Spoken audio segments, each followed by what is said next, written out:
Hi friends, ఎలా ఉన్నారు? నేను బాగున్నాను. మీరందరూ బాగుండాలని కోరుకుంటున్నాను. ఇప్పుడు కథలోకి వెళ్దాం. చదువుతున్నది శోభారెడ్డి. ఎన్నేళ్ల నుంచి అన్వేషణ. అమూల్యను చూస్తుంటే అతని మనసులో అమూల్యను చూడగలిగాను అనే ఆనందం, శివ మరణం గుర్తుకు వచ్చి విషాదం. ఇలా అపరిచితుల్లా చుట్టూ ఎవరెవరో ఉండగా కలుసుకోవటం మోగగా ఉండాల్సి వచ్చిందే అనే ఆవేదన. అతనికి ఆ పరిస్థితి బాధగా నుండి నిస్సహాయంగా అనిపిస్తోంది. అమూల్య, అతని పెదవులు అస్పష్టంగా ఉన్నాయి. ఇన్నాళ్ళు ఏమైపోయావు? ఎక్కడున్నావు? భుజాలు పట్టుకుని ఆవేశంగా అడగాలనిపిస్తోంది. అతని ముఖంలోకి రక్తం వేగంగా వస్తుంది. అవునరా అమూల్య, ఎవరు విన్నా ఎంత మంచి పేరు అంటున్నారు అంది రుక్మిణమ్మగారు సంబరంగా. బామ్మ అన్న ఆ మాటలు అతని వెంట రాబోయిన ఆవేశానికి కళ్లెం వేసినాయి. మనోజ్ అమూల్యనే చూస్తున్నాడు. దాదాపు 2.5 సంవత్సరాల తర్వాత చూస్తున్నాడు. తనకు తెలిసిన అమూల్యకు ఈ అమూల్యకు వ్యత్యాసం కనిపిస్తోంది. అమూల్య చిక్కింది. ముఖంలో, కళ్ళల్లో, పెదవుల మీద ఆ చిలిపి దరహాసపు లాస్యం మొచ్చుకైనా లేదు. చాలా సీరియస్గా, పెద్దల ఎదుట మాట్లాడని బుద్ధిమంతురాలులా మితభాషలా ఉంది. మా వాడు వస్తాడో, ఏదైనా పని ఉంది వీలు కాదని అంటాడోనని నిన్నటి వరకు నాకు అపనమ్మకం. మొత్తానికి వచ్చాడు. నువ్వు ఏదైనా అడగదలుచుకుంటే నిర్మోహమాటంగా అడుగమ్మా, భయపడాల్సింది ఏమీ లేదు అంటోంది బామ్మ. అమూల్య కళ్ళు ఆవిడ వైపు తిరిగాయి. ఆ కళ్ళల్లో ఒక విధమైన నిరాసక్తి, యాంత్రికత. నువ్వు ఉద్యోగం చేయాలని అనుకుంటున్నావని మీ బాబాయ్ చెప్పారు. ఉద్యోగం చేయాల్సిన అవసరం ఏమిటమ్మా? ఆవిడ ఆరాధీసింది. నేను ఊరికే ఉండలేను కాబట్టి. అనుకువగా ఉన్న ఆ కంఠంలో గులాబీ రేఖల మెత్తదనం అలాగే ఉంది. చిరునవ్వుతో అడిగిన దానికి జవాబు చెప్తున్నా ఆ నవ్వులో ఇదివరకటి మెరుపు లేదు. మనోజ్కు వారి మాటలు వినిపించటం లేదు. అతనికి వెంటనే లేచి, చాలు ఆపండి, ఈ నాన్సెన్స్ నేను ఇక భరించలేను. అమూల్యలే, నాతో రా, నీతో నేను మాట్లాడాలి అని ఆమె చెయ్యి పట్టుకుని లాక్కెళ్ళి కారులో కోలేసి వారందరికీ దూరంగా వెళ్ళిపోవాలనిపిస్తోంది. అమూల్య అతని వైపు మళ్ళీ చూడలేదు. బామ్మ అడిగిన దానికి, కరుణాకరంగా అడిగిన దానికి సమాధానాలు చెప్తోంది. ఆ కూర్చోవటంలో విసుగు లేదు. ఆ జవాబులు చెప్పటంలో మర్యాదకి ఏమాత్రం లోపం లేదు. ఆమెకు ఆదేశంపై ప్రసన్నలక్ష్మి అమూల్యకు బొట్టు పెట్టి, జడలో పువ్వులు పెట్టి, అరటిపళ్ళు కొన్ని గెల నుండి తీసి స్వీట్ ప్యాకెట్తో కలిపి అమూల్య చేతిలో పెట్టింది.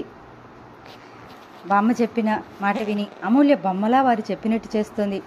ముఖంలో ఇష్టత, అయిష్టత, ఈ రెండిటికీ చెందిన నిర్లిప్తతాభావం ఉండడం మనోజ్ దృష్టికి అందకపోలేదు. రంగారావు గారు స్వీట్స్ తెచ్చి అందరికీ ఇచ్చారు. మనోజ్ వద్దని తిరస్కరించాడు. అతనికి వీరంతా కలిసి అమూల్యని బాధ పెడుతుంటే ఓర్మితో చూస్తూ ఉండడం శక్తికి మించిన పనిగా ఉంది. రుక్మిణమ్మగారు కబుర్లు చెబుతోంది. ఆవిడికి ఇష్టమైన వాళ్లతో సరదాగా నవ్విస్తూ ఎలా అరమరికలు లేకుండా మాట్లాడి సంతోషపెడుతుందో అలా సాగుతోంది సంభాషణ. ఆవిడ కరుణాకరం గారిని దగ్గరికి పిలిచి మెల్లగా ఏదో చెప్పింది. ఆయన తల ఊపి మనోజ్ దగ్గరకు వచ్చాడు. తగ్గు స్వరంతో, బామ్మగారి మిమ్మల్ని అమ్మాయితో ఏదైనా మాట్లాడమంటున్నారు అన్నాడు. నేను అమూల్యను నా వెంట తీసుకెళ్తానని చెప్పండి అనేశాడు. ఆయన వెళ్ళి చెప్పాడు. ఆవిడికి మాట వినగానే ఒక్కసారిగా ఆనందంతో ముఖం వికసించింది. అమూల్య పినతండ్రిని పిలిచి చెప్పింది. మనోజ్కి అసహనంగా ఉంది. అమూల్యతో మాట్లాడడానికి తనకి వీరందరి పర్మిషన్ కావాలా? కానీ అతను ఏం చేయలేకపోతున్నాడు. అమూల్య ఎంత సహజంగా వారితో ఉందంటే తను ఆ క్షణంలో ఏం మాట్లాడినా అసభ్యంగానూ అనిపించేట్టుగా ఉంది. మా వాడు మమ్మల్ని ఇంటి దగ్గర దింపి మళ్ళీ వస్తాడు. ఏమ్మా, నువ్వేమంటావు? సరేనా? నీకు ఇష్టమేనా? ఆవిడ అమూల్యను సంప్రదించింది. అమూల్య సరేనన్నట్టు తలూపింది. మనోజ్కి ఏం చెప్పాలో తోచలేదు. అమూల్య, బామ్మ కలిసి తనని మాట్లాడకుండా చేస్తున్నారు. మనోజ్ కోపం వచ్చింది. నిగ్రహించుకున్నాడు. మేం వస్తామండి. రుక్మిణమ్మగారు లేచింది. బయలుదేరేబోయే ముందు ఆవిడ అమూల్య చుబుకం తాగుతూ, చూడు, నువ్వు ఏం భయపడాల్సిన అవసరం లేదు. నువ్వు ఏవైనా అడగదలుచుకుంటే మా వాడిని అన్ని నిర్మోహమాటంగా అడిగేయి. పెళ్ళంటే 100 ఏళ్ల పంట అంటూ సలహా ఇచ్చింది. అందరూ బయలుదేరారు. వచ్చే ముందు మనోజ్ అమూల్య వైపు చూశాడు. అమూల్య కూడా అతన్ని చూస్తోంది. ఆ చూపు చిత్రంగా అతని మనసును పెనవేసింది. అమూల్యకి ఏమైంది? ఇలా ఎందుకుంది? శివ మరణం అమూల్యని ఇంతగా మార్చేసిందా? అతనికి ఆ క్షణంలో జాలి వేసింది. ఏ పరిస్థితులు అమూల్యని ఇలా మూగదేవతలా చేసినాయి? కారులో తిరిగి వస్తుంటే మనోజ్ విసుక్కున్నాడు. బామ్మ, నేను మళ్ళీ వస్తానని ఎందుకు చెప్పావు? అప్పుడే మీరంతా అవతల గదిలోకి 5 నిమిషాలు వెళ్తే సరిపోయేది కదా. ముందు అమూల్య ఎలా ఉందో చెప్పు అంది రుక్మిణమ్మగారు ధీమాగా. మనోజ్ ఎప్పుడైతే అమూల్యతో ఒంటరిగా మాట్లాడాలని అన్నాడో అప్పుడే ఆవిడికి అమూల్య నచ్చిందనే ధైర్యం వచ్చింది.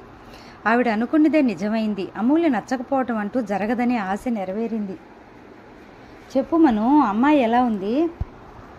నువ్వు నన్ను పెద్ద ఇబ్బందిలో పడేశావు బామ్మ, విసుక్కున్నాడు. నువ్వు ఎప్పుడూ అనే మాటేగాది అంది చిరునవ్వుతో. ఆవిడలో బయలుదేరినప్పటి చిరాకు ఆందోళన లేవు. అవన్నీ వేరు, ఇది వేరు. ఇది చాలా పెద్ద ఇబ్బంది. అలాగా, ఏం చేస్తాం మరి? అన్నింటిలాగానే ఇది భరించు, లేకపోతే పెద్ద ఇబ్బంది అంటున్నావుగా, కాస్త నీ కష్టం కూడా ఎక్కువగా ఉంటుంది. బామ్మ కోసం భరిస్తున్నాననుకోరా నాయనా. ఆవిడ మాటలు చాలా ఉత్సాహంగా ఉన్నాయి. నువ్వు అనవసరంగా నాకు రెండోసారి వాళ్ళ ఇంటికి వెళ్ళే పని పెట్టావు. నేను కావాలని చేశాను. ఎందుకంటావా? నువ్వు ఆ అమ్మాయితో మాట్లాడే ముందు నేను నీకు కొన్ని జాగ్రత్తలు చెప్పాలి కదా. ఉదాహరణకు, ఆ అమ్మాయి ఉద్యోగం చేస్తానంటుంది. ఉద్యోగం ఇంకెందుకు, నిన్ను చూసుకోవటమే పెద్ద ఉద్యోగం అని చెప్పు. అలాంటివి ముందే ఖచ్చితంగా మాట్లాడుకోవాలి. ఏమంటారు కరుణాకరం గారు? బామ్మ లౌక్యంలో చతురత ఉంది.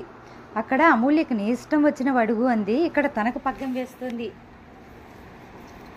అంతేనండి, అంతే, అదే మంచి పద్ధతి. వాళ్ళతో ఇక తర్కించటం శుద్ధ దండగా అనుకున్నాడు. ఎందుకంటే సమస్య ఏమిటో వాళ్ళకి తెలియదు. తెలియని వాళ్ళు ఏదేదో చెప్తారు. చిరాకు పడడం తన తప్పు. మనోజ్ ఇంటి దగ్గర దిగగానే నేను వెళ్ళి వస్తాను అన్నాడు కారు స్టార్ట్ చేస్తూ. మంచివాడివే, ఈ టైంలో వెళితే వాళ్ళు భోజనం చేయమంటారు, లేదంటే బాగుండదు. భోజనం చేసి వెళ్ళు అంటూ ఆదేశించింది. మనోజ్ తప్పనిసరిగా ఇంట్లోకి వచ్చాడు. వెంకటి ఆనందంగా ఎదురు వచ్చాడు. వాడి ముఖంలో ప్రసన్నత మనోజ్కి అర్థమవుతోంది. అప్పుడే వీళ్ళంతా అమూల్యను తన భార్యగా నిర్ధారణ చేస్తున్నారు. భోజనం చేస్తున్నాడే గాని మనోజ్ మనసు ఆందోళనమాయంగా ఉంది.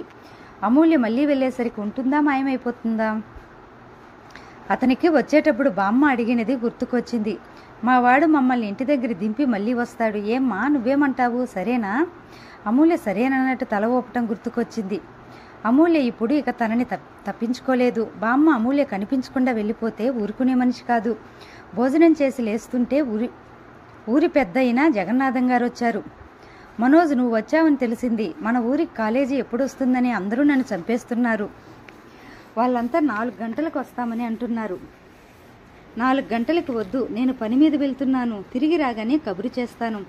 అలాగే అన్నారు ఆయన. ఆయన వెంటనే వెళ్ళిపోలేదు. మనోజ్ మాటిమాటికి టైం చూసుకుంటున్నాడు. రుక్మిణమ్మ గారి దగ్గరకు వచ్చి తగ్గు స్వరంతో అంది, కంగారు పడుకురా, నువ్వు మరీ అంత పరిగెత్తినట్టుగా వెళ్ళటం అలుసు అవుతుంది. కాస్త టైం తీసుకుని వెళ్ళటమే మంచిది. అబ్బా బామ్మ, సరే నీ ఇష్టం. అతను బయలుదేరేసరికి 4:30 గంటలు దాటిపోయింది. కారు శివంగపురం వస్తుంటే అతనికి మరీ అనిపించసాగింది. ప్రతిసారి తను ఎదురు చూస్తూ గడిపితే ఇప్పుడు ఆ వంతు అమూల్యకొచ్చింది. తను వెళ్ళేసరికి అమూల్య ఉంటుందా, ఉండదా? ఆ సందేహంతో అతని మనసు డోలాయనంగానే ఉంది. కానీ చిత్రంగా అతనికి రవ్వంత కూడా అదుర్దాగా అనిపించటం లేదు. అతనికి అర్థం కానిది ఒక్కటే, ఉదయం తను వెళ్ళినప్పుడు అమూల్య ఆ నాటకం లాంటి పెళ్లి చూపుల తతంగం ఎందుకు అంత సహనంగా భరించిందో. అమూల్య అంత తెచ్చిపెట్టుకున్న మర్యాదగా తల వంచిన ఆ పరిస్థితులు ఏమిటి? అమూల్య ఇన్నాళ్ళు ఏం చేసింది, ఎక్కడుంది? తనతో ఈ పెళ్లి చూపులకు అంగీకరించే పరిస్థితి ఏమిటో అతని ఊహకు అందటం లేదు. కారు బ్రిడ్జి మీదుగా వస్తోంది.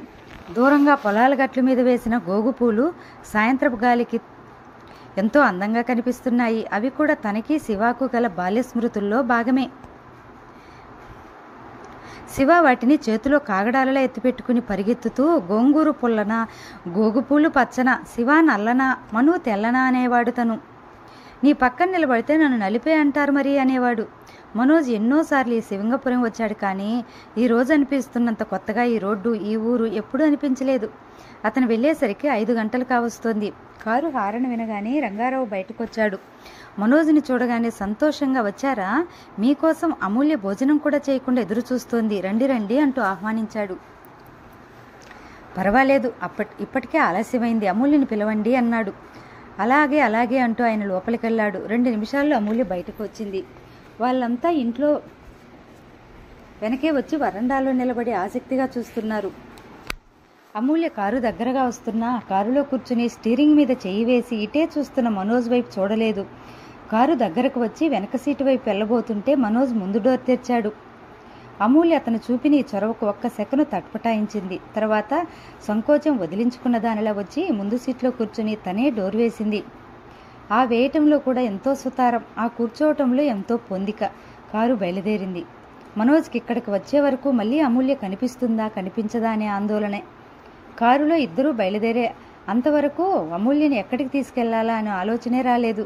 కారు వెళ్తోంది, అతను మాట్లాడలేదు. ఆమె పలకరించలేదు. ఎవరికి వారే ఎదుటివారు మాట్లాడబోయే మాటల కోసం వేచి చూస్తున్న నిండైన నిరీక్షణ. కారు బ్రిడ్జి దగ్గరకు వచ్చింది.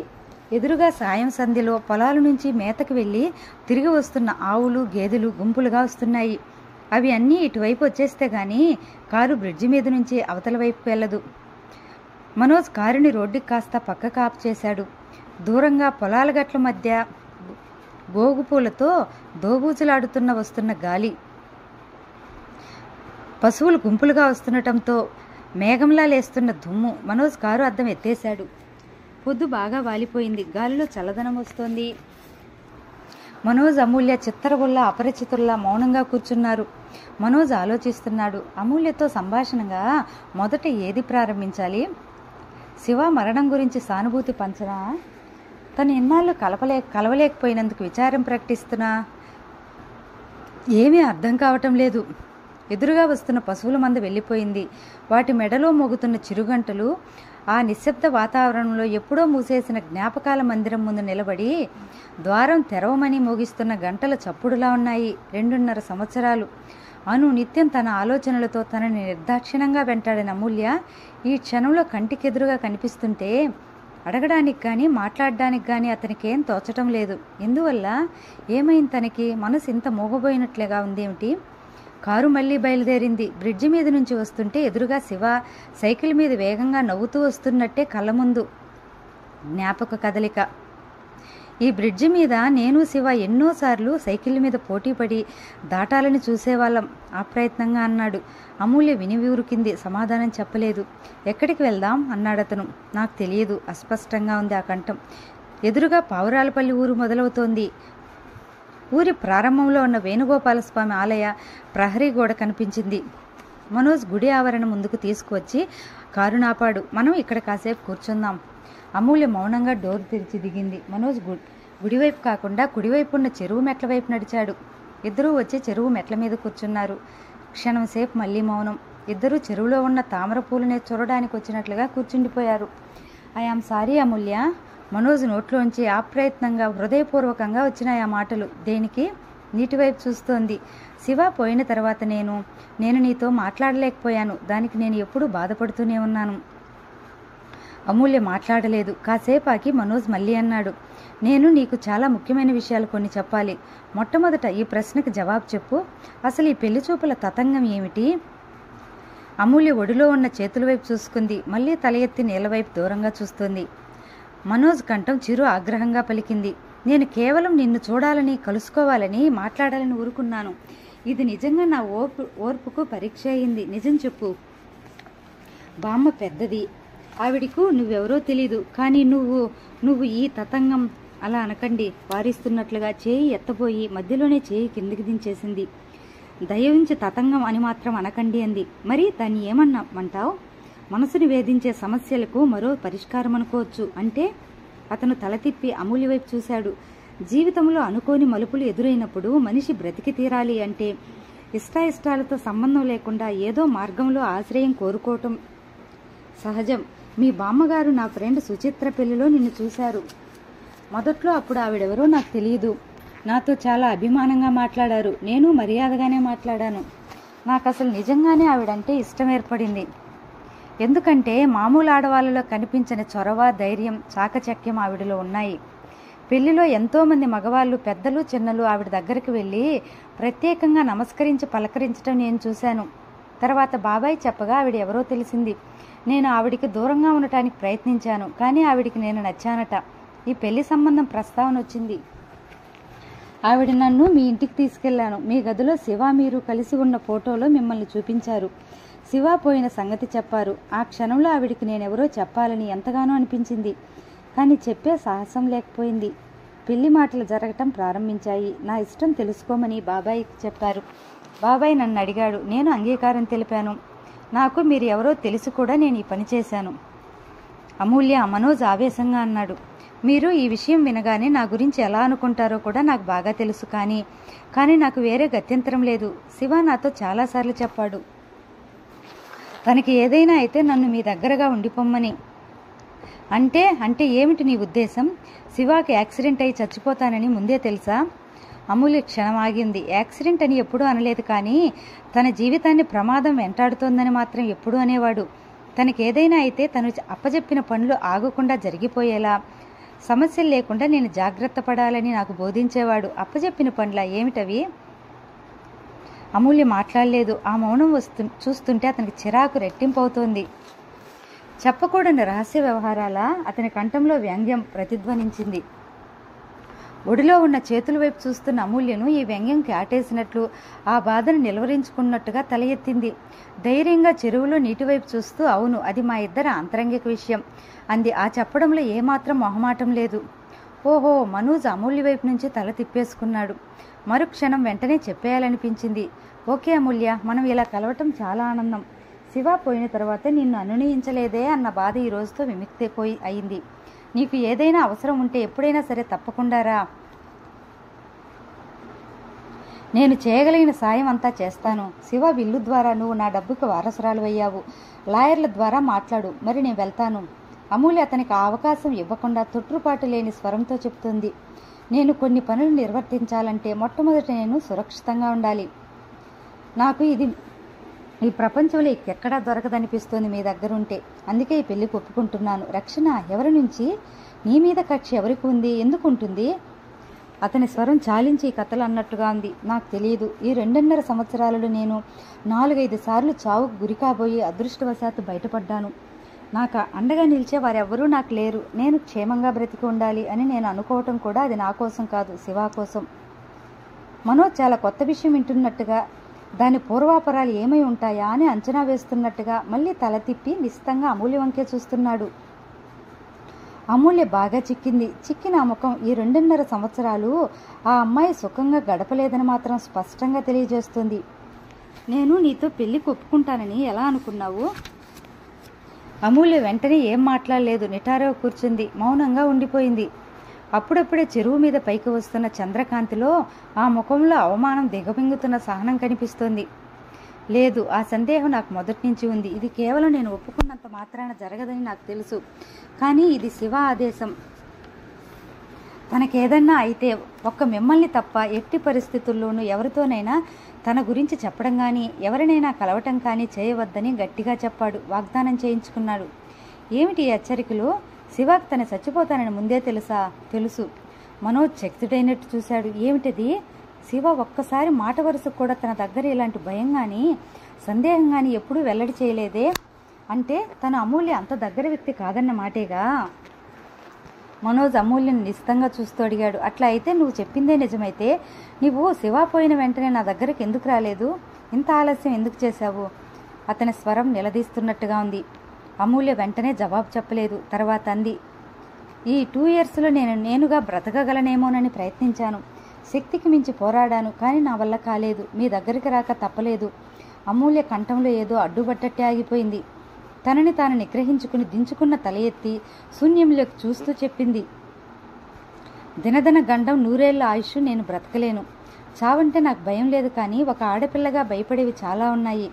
ఆ మాటలు చెప్పేటప్పుడు ఆ కంఠంలో నిస్సహాయత్వం, శరీరంలో జలధరింపు, కళ్ళలేక రాబోయే నీళ్లను మునిపంటితో పెదవిని నొక్కిపట్టి నిగ్రహించుకోవటం, ఇవి అమూల్య చెబుతున్న మాటల్లో అబద్ధం లేదని మనోజుకు తెలియజేస్తూనే ఉన్నాయి. అమూల్య ఎన్నాళ్ళు ఇబ్బందుల్లో గడిపిందా? అవి ఎలాంటివి? గండం అంటే? అమూల్య చెప్పటమా మానటమా అన్న సందేహంలో ఉన్నట్టు క్షణం ఆగింది. తర్వాత చెప్పసాగింది. ఒకసారి సాయంత్రం ట్యూషన్ చెప్పి రాత్రి 8 గంటలకు ఇంటికి వస్తుంటే ఆటోలో వెంబడించిన ఇద్దరు రిక్షా అటకాయించి రిక్షాలోంచి లాగి ఆటోలో బలవంతంగా ఎక్కించబోతుంటే వాళ్ళను రక్కి కొరికి ఎలాగో తప్పించుకుని పరిగెత్తి ఎదురింటి తలుపులు బాది వాళ్ళ ఇంట్లో దూరి తలుపులు మూసుకున్నాను. ఆ ఇంటి ఆయన నాకు సాయంగా బయటకు వచ్చేసరికి వాళ్ళు పారిపోయారు. ఇంకోసారి ఇంట్లో నిద్రపోతుంటే అర్ధరాత్రి కిటికీ కర్టన్లు ఎలా అంటుకున్నాయో, ఇల్లంతా మంటలు. తలుపులు తీయబోతే బయట గడియ వేసి ఉన్నాయి. అరిచి అరిచి గొంతు పోయినట్టు పిలిస్తే పక్క ఇళ్లలో నిద్రపోతున్న వాళ్ళు వచ్చి తలుపులు తీసే లోపల నా చీరకు నిప్పు అంటుకుంది. ఆ భయం నన్ను చాలా రోజులు నిద్రపోనీయలేదు. తర్వాత వర్కింగ్ ఉమెన్స్ హాస్టల్లో జాయిన్ అయ్యాను. ఒక్కసారి వార్డెన్ నీకోసం విజిటర్ వచ్చాడు అంటే వెళ్ళాను. అతనెవరో నాకు తెలియదు. నమస్తే అంటూనే నా మీద పోయటానికి జేబులోంచి సీసా తీశాడు. నేను మెరుపులా తలుపు పక్కకు వెళ్ళిపోయాను. అది యాసిడ్. వార్డెన్ వచ్చేసరికి వెళ్ళిపోయాడు. నేను ఎన్ని చోట్లకు అడ్రస్లు మార్చినా ఎలా తెలిసేదో నా పేరిట చంపేస్తామని, మా చేతుల్లో నీ చావు రాసి ఉందని ఇంగ్లీష్లో టైప్ చేసిన బెదిరింపు ఉత్తరాలు వచ్చేవి. నేను ఎవరికి ఎందుకు పగో నాకు తెలియలేదు. ఒకసారి పోలీసులకు రిపోర్ట్ చేశాను. తర్వాత వారు అడిగే ప్రశ్నలు ఎప్పుడంటే అప్పుడు నా రక్షణ అంటూ రావటం చూసి భయం వేసింది. నాకు ప్రమాదాలు ఎదురవుతున్నా అవేం లేవని, ఇప్పుడు బాగానే ఉందని నేను చేసిన రిపోర్టు వెనక్కి తీసుకుంటున్నాను రాసి ఇచ్చేశాను. ఈ 2.5 సంవత్సరాల్లో నేను బెంగళూరు, మెడ్రాస్, పూనా, కంచి, పాండిచ్చేరి ఇలా ఎన్నో ఊళ్ళు మారాను. నేను మారిన 4-5 నెలలు బాగానే ఉండేది. మళ్ళీ వాళ్ళకి నా అడ్రస్ ఎలా తెలిసేదో, నా మీద దాడి ప్రారంభమయ్యేది. నా జీవితం నిలకడ లేకుండా ఒక పరుగు పందెంలా తయారైంది. మనోజ్ నోటమాట రానట్టు నిశ్చేష్టుడైనట్టుగా చూస్తున్నాడు. అమూల్య ఈ సంఘటనలు చెప్తున్నప్పుడు వింటుండగా ఎప్పుడు జరిగిందో, ఎప్పుడు తను తీసుకున్నాడో తనకే తెలియదు. అమూల్య చెయ్యి మనోజ్ 2 చేతుల్లో ఉంది. ఇంత జరిగినా నీకు ఒక్కసారి కూడా నేను గుర్తుకు రాలేదా? అతని కంఠంలో ఆవేశం, ఆగ్రహం చోటు చేసుకున్నాయి. అమూల్య కళ్ళు తుడుచుకుంటూ తల తిప్పింది. గుర్తుకొచ్చారు. ఒక్కసారి కాదు, దాదాపు ప్రతిరోజు. మీ దగ్గరికి రాకుండా, మీ సాయం కోరకుండా నా అంతటి నేను బ్రతకడానికి ఎంతో ప్రయత్నించాను. ఒకసారి చాలా భయం వేసింది. వెంటనే వచ్చి నన్ను తీసుకెళ్ళమని ఉత్తరం రాశాను. అప్పుడు నా కాఫీలో పని మనిషి టిక్ 20 కలిపింది. వాంతులతో చావు బ్రతుకయ్యి పక్కింటి వారి దయతో హాస్పిటల్లో చేరి బ్రతికి బయటపడ్డాను. పని మనిషి పారిపోయింది, దొరకలేదు.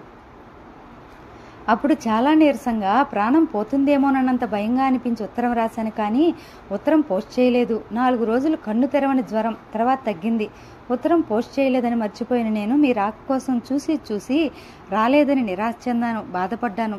తర్వాత తగ్గిన తర్వాత ఒకసారి పుస్తకాలు సర్దుతుంటే ఉత్తరం అక్కడే పుస్తకంలో ఉండిపోయింది. అది పోస్ట్ చేయాలనిపించలేదు, చించేశాను. ఇదంతా చెప్పి మీ దగ్గరగా ఏదైనా ఉద్యోగం చేసుకుంటూ ఉందామా అనుకున్నాను. కానీ మీరు నమ్మరేమోనని భయం. ఎప్పుడైనా నన్ను ఏ భేదాభిప్రాయంతో అయినా పంపించేస్తే అప్పుడేం చేయాలి? అందుకే ఒకరి మీద ఆధారపడే కంటే నా క్షేమం నేనే చూసుకుంటే నయం కదా అనుకున్నా. శివ చెప్పిన పనులు నేను నిర్వర్తించటం మీకు ఇష్టం లేదని నన్ను శాసిస్తే అనే సందేహం, దూరంగా ఉంటే కనీసం గౌరవమైనా ఉంటుంది అనుకున్నాను. కానీ నా వల్ల కావటం లేదు. నాకు ఇంకే మార్గం తోచక ఈ అభిప్రాయానికి వచ్చాను.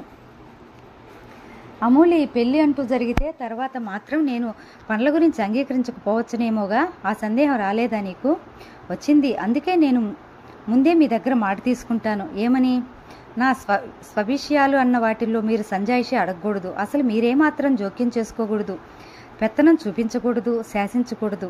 నేను ఒప్పుకోకపోతే ఈ పెళ్లి జరగదు. పెళ్ళి అయిన తర్వాత వద్దంటే ఈ పెళ్లి నిలవదు. బేష్, అన్ని నిర్ణయాలు చేసుకుని నాతో మాట్లాడడానికి వచ్చావా? ఇవి నా నిర్ణయాలు కావు, నా కర్తవ్య నిర్వహణ కోసం నేను తీసుకుంటున్న జాగ్రత్తలు. మనోజ్ అమూల్య చెయ్యి మెల్లగా వదిలేశాడు. నీ ఆంక్షలు, షరతులు సరిపడవు. ఈ పెళ్లి కాకుండా ఇంకేదైనా మార్గం చెప్పు. మీరు చెప్పండి, నాకేం తోచటం లేదు. ఆ మార్గం ఏదైనా సరే, నన్ను మీరు కానీ, మీ బామ్మగారు కానీ, మీకు తెలిసిన మరెవరూ కానీ నన్ను దూరంగా పంపటానికి వీలు లేనిదై ఉండాలి. మనోజ్ నిస్సహాయంగా చూశాడు, మౌనంగా ఉండిపోయాడు.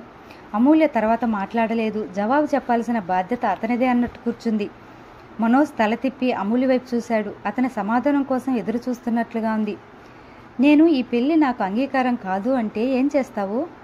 రేపే ఈ ఊరు నుంచి వెళ్ళిపోతాను. వెళ్ళిపోయి నా అదృష్టం ఎలా ఉంటే అలా జరుగుతుంది అనుకుంటాను. ఆ జవాబులో తడబాటు లేదు, స్థిరమైన నిర్ణయంలా ఉంది. ఈ అమ్మాయి అన్నంత పని చేస్తుంది, అందులో సందేహం లేదు. అమూల్య, ఒక మాట చెప్పు.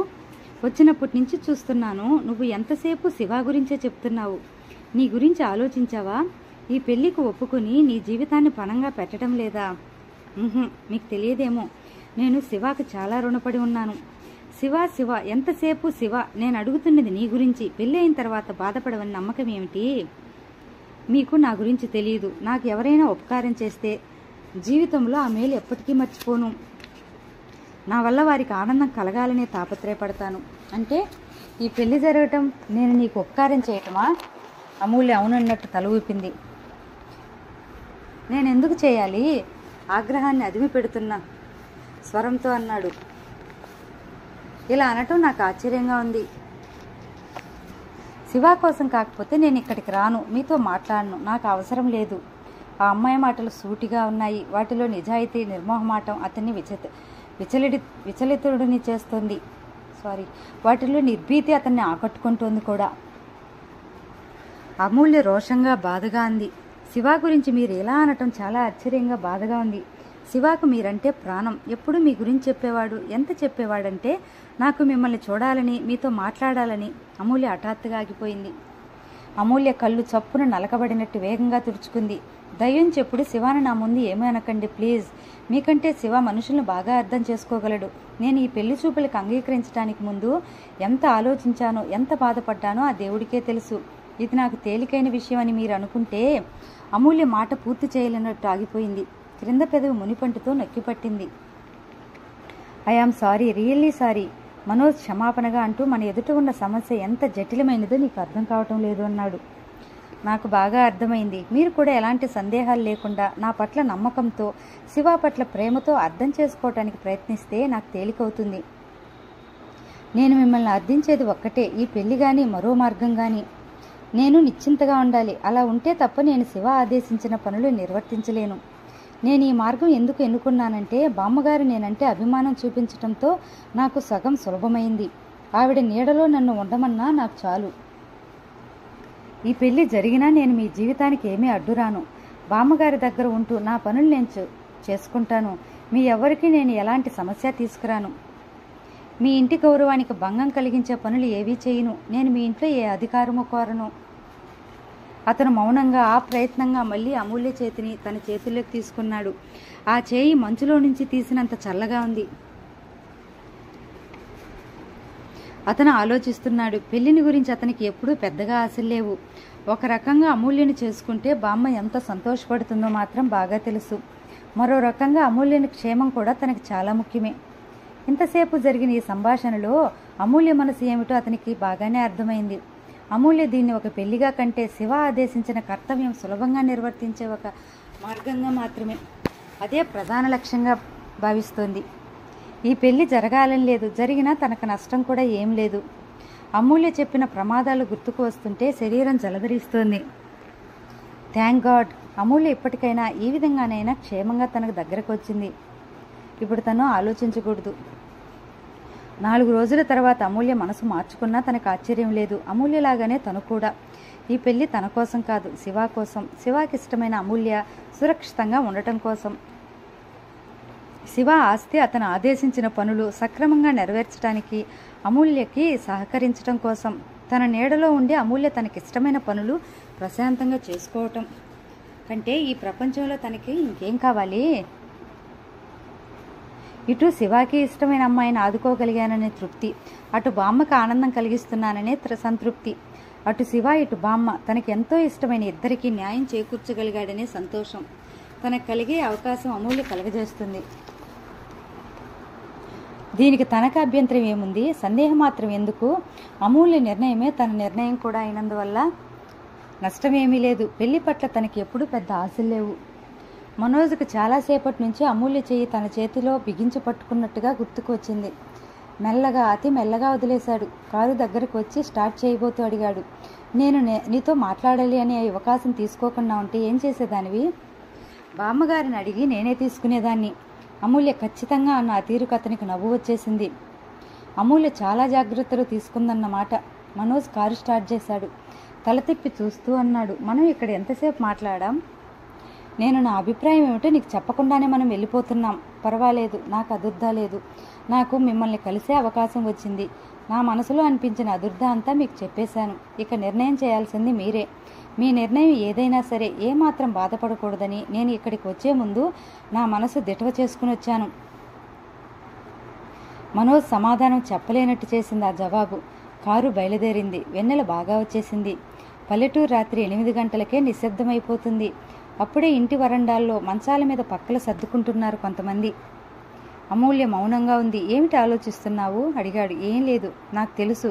ఇదే శివ అయితే ఇంతసేపు ఇన్ని సంజాక్షీలు చెప్పే అవసరం లేకుండా వెంటనే అనేవాడు అనుకుంటున్నావు, అవునా? అమూల్య లేదన్నట్టు తల ఊపింది. అలా ఎప్పుడూ అనుకోను. ఎందుకంటే మీరు శివ కాదుగా.